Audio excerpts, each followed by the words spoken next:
حضرت سیدنا ابن مسعود کہتے ہیں میں نے رسول اکرم صلی اللہ علیہ وآلہ وسلم سے سوال کیا کہ اللہ کو کون سا عمل محبوب ہے؟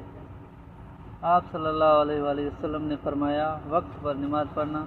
میں نے کہا پھر کون سا عمل؟ آپ نے فرمایا ماں باپ کے ساتھ حسن سلوک کرنا۔ میں نے کہا پھر کون سا؟